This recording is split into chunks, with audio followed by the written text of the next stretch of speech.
మనుషులు ఎండలు బాగా ఎక్కువగా ఉన్నాయని నన్ను తిట్టుకుంటూ నా మీద పడి ఏడుస్తున్నారేంట్రా? మీ మనుషులు చెప్పేవి మాత్రం చాగంటి గారి ప్రవచనాలు, చేసేవి మాత్రం చేతబడి పనులు.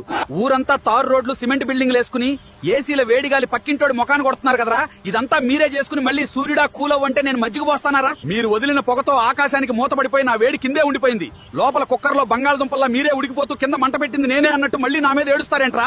అసలు ఎండ మీద పడకుండా కాపాడేది చెట్లు. సెంటర్ లో ఉన్న మర్రి చెట్లు, రోడ్డు పక్కన వేప చెట్లు అన్ని నరికేసి అద్దాల మేడలు కట్టారు. ఊరంతా అద్దాల మేడలు కడితే గుండు గోలీ సోడాల పొగలు కక్కకుండా ఇంకేమవు. మీ అందరికి ఒక మైండ్ దొబ్బే నిజం చెప్పనా? మీరు తెచ్చుకున్న ఈ ఎండలతో ఏసీలు, ఫ్రిడ్జ్ల కంపెనీల వాళ్ళు 20,000 కోట్లు, ఐస్ క్రీంలు, కూల్ డ్రింక్స్ వాళ్ళు 25,000 కోట్లు దండుకుంటున్నారు. ఇలా ఒక్క ఏసీలు, కూల్ డ్రింక్సే కాదు, దేశం మొత్తం మీద అన్ని కలుపుకుంటే ఈ ఒక్క ఎండాకాలంలోనే 1,00,000 కోట్లకు పైగా వ్యాపారం జరుగుతుంది. మీరు తప్పులు చేసి ఏడుస్తున్నారు, వాళ్ళు 1,00,000 కోట్లు నొక్కుతున్నారు. అయినా నాకు ఒకటి అర్థం కాదురా చిట్టి మనుషులు.